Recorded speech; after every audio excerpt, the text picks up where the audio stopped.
हरे राम राम राम हरे हरे, हरे कृष्ण कृष्ण कृष्ण हरे हरे, हरे राम राम हरे हरे। श्रीमद् भगवत गीता यथारूप अध्याय 7 भगवत ज्ञान, श्लोक नंबर 15। न मां दुष्कृतिनो मूढ़ा प्रपद्यन्ते नराधमाः मायया पहृत ज्ञाना आसुरं माश्रिताः। जो निपट मूर्ख है, जो मनुष्यों में अधम है, जिनका ज्ञान माया द्वारा हर लिया गया है, तथा जो असुरों की नास्तिक प्रकृति को धारण करने वाले हैं, ऐसे दुष्ट मेरी शरण ग्रहण नहीं करते। तात्पर्य जगत गुरु श्रील प्रभुपाद जी महाराज की जय, गुरु महाराज की जय। भगवत गीता में यह कहा गया है कि भगवान श्री कृष्ण के चरण कमलों की शरण ग्रहण करने से मनुष्य प्रकृति के कठोर नियमों को लांघ सकता है।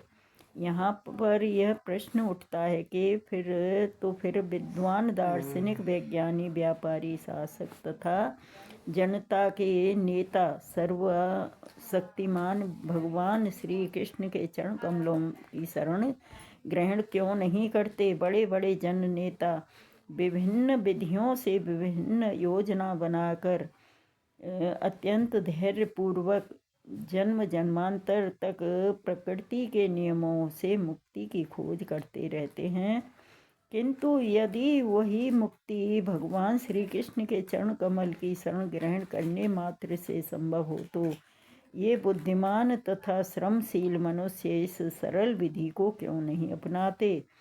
श्रीमद् भगवत गीता का इसका उत्तर अत्यंत स्पष्ट शब्दों में देती है कि समाज के वास्तविक विद्वान नेता यथा ब्रह्मा, शिव, कपिल, कुमारगण, मुनियों, व्यास, देवल, असित, जनक, प्रहलाद, बलि तथा उनके पश्चात माध्वाचार्य, रामानुजाचार्य, श्री चैतन्य महाप्रभु तथा उन बहुत से अन्य श्रद्धावान दार्शनिक, राजनीतिज्ञ, शिक्षक, विज्ञानी आदि हैं, जो सर्वशक्तिमान परम पुरुष के चरण कमलों की में शरण लेते हैं। परम पुरुष के चरणों में शरण लेते हैं, किंतु जो लोग वास्तविक दार्शनिक, विज्ञानी, शिक्षक, प्रशासक आदि नहीं हैं, किंतु भौतिक लाभ के लिए ऐसा बनते हैं, वे परमेश्वर की योजना या पथ को स्वीकार नहीं करते। उन्हें ईश्वर का कोई ज्ञान नहीं होता। वे अपनी सांसारिक योजनाएं बनाते हैं और संसार की समस्याओं को हल करने के अपने व्यर्थ प्रयासों के द्वारा स्थिति को और जटिल बना लेते हैं, किंतु भौतिक शक्ति इतनी बलवती है, इसलिए वह नास्तिकों की अवैध योजनाओं का प्रतिरोध करती है और योजना आयोगों के ज्ञान को ध्वस्त कर देती है। नास्तिक योजना निर्माताओं को यहाँ पर दुष्कृतिन कहा गया है, जिसका अर्थ है दुष्टजन।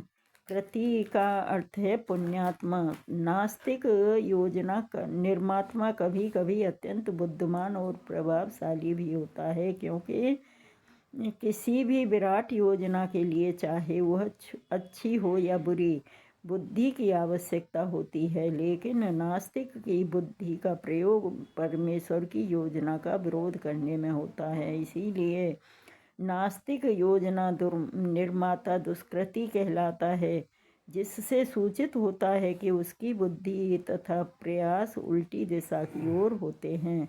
गीता में यह स्पष्ट कहा गया है कि भौतिक शक्ति परमेश्वर की पूर्ण निर्देशन में कार्य करती है। उसका कोई स्वतंत्र प्रभुत्व नहीं है। जिस प्रकार छाया पदार्थ का अनुसरण करती है, उसी प्रकार यह शक्ति भी कार्य करती है। तो भी यह भौतिक शक्ति अत्यंत प्रबल है और नास्तिक अपने अनीश्वरवाद ये स्वभाव के कारण यह नहीं जान सकता कि वह किस तरह कार्य करती है, नहीं वह परमेश्वर की योजना को जान सकता है। मोह तथा रजो एवं तमोगुणों में रहकर उसकी सारी योजनाएं उसी प्रकार ध्वस्त हो जाती हैं, जिस प्रकार भौतिक दृष्टि से विद्वान, वैज्ञानिक, दार्शनिक, शासक तथा शिक्षक होते हुए भी हिरण्यकश्यप तथा रावण की योजनाएं ध्वस्त हो गई थीं। ये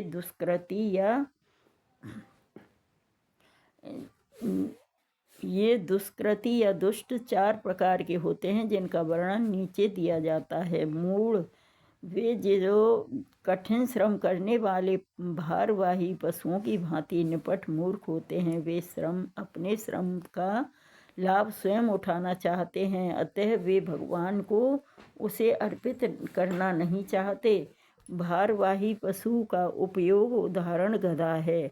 इस पशु से उसका स्वामी अत्यधिक कार्य लेता है। गधा यह नहीं जानता कि वह अहर्निश किसके लिए काम करता है। वह घास से पेट भरकर संतुष्ट रहता है। अपने स्वामी से मार खाने के भय से केवल कुछ घंटे सोता है और गधी की बार बार लात खाने के भय के बावजूद भी अपनी काम तृप्ति की पूर्ति करता है। कभी कभी गधा कविता करता है और दर्शन बगाड़ता है, किंतु उसके रेंकने से लोगों की शांति भंग होती है।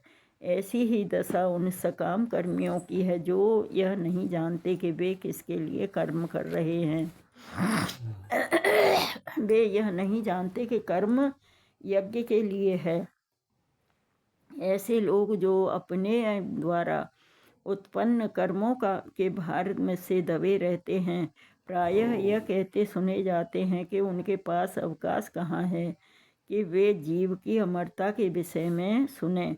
ऐसे मूढ़ों के लिए नश्वर भौतिक लाभ ही जीवन का सब कुछ होता है, भले ही वे अपने श्रम फल के एक अंश का भी ही उपयोग कर सकें। कभी कभी वे लाभ के लिए रात दिन नहीं सोते, भले ही उनके आमाशय में व्रण हो जाए पर या अपच हो जाए।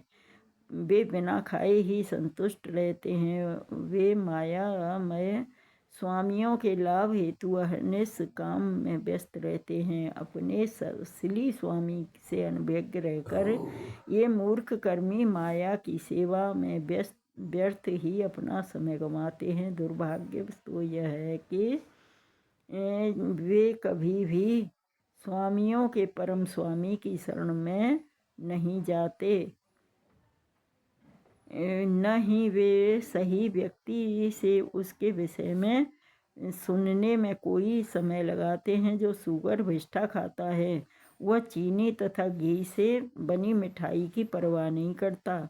उसी प्रकार मूर्ख कर्मी इस नश्वर जगत की इंद्रियों को सुख देने वाले समाचारों को निरंतर सुनता रहता है, किंतु संसार को गतिशील बनाने वाली शाश्वत जीवित शक्ति प्राण के विषय में सुनने में तनिक भी समय नहीं लगाता। नंबर 2, दूसरे प्रकार का दुष्कृति नराधम अर्थात अधम व्यक्ति कहलाता है। नर का अर्थ है मनुष्य और अधम का अर्थ है सबसे नीच।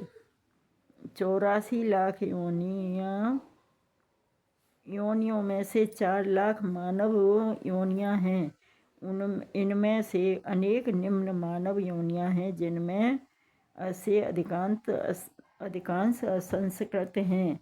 सभ्य मानव योनियां वे हैं जिनके पास सामाजिक, राजनीतिक तथा धार्मिक नियम हैं। जो मनुष्य सामाजिक तथा राजनीतिक दृष्टि से उन्नत हैं, किंतु जिनका कोई धर्म नहीं होता, वे नराधम कहलाते हैं।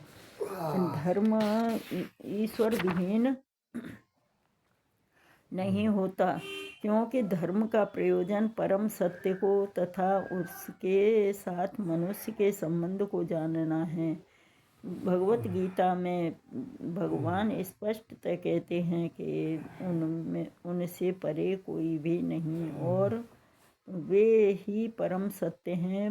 मनुष्य जीवन का सुसंस्कृत रूप सर्वशक्तिमान परम सत्य श्री भगवान कृष्ण के साथ मनुष्य की विस्मृत भावना को जागृत करने के लिए मिला है। जो इस सुअवसर को हाथ से जाने देता है वह नराधम है। शास्त्रों से पता चलता है कि जब बालक माँ के गर्भ में अत्यंत असहाय होता है तो वह अपने उद्धार के लिए प्रार्थना करता है और वचन देता है कि गर्भ से बाहर आते ही वह केवल भगवान की पूजा करेगा। संकट के समय ईश्वर का स्मरण प्रत्येक जीव का स्वभाव होता है, क्योंकि वह ईश्वर के साथ हरे कृष्णा हरे कृष्णा ईश्वर के साथ सदा से संबंधित रहता है, किंतु उद्धार के बाद बालक जन्म पीड़ा को और उसी के साथ अपने उद्धारक को भी भूल जाता है, क्योंकि वह माया के वशीभूत होता है। हरे कृष्णा हरे कृष्णा।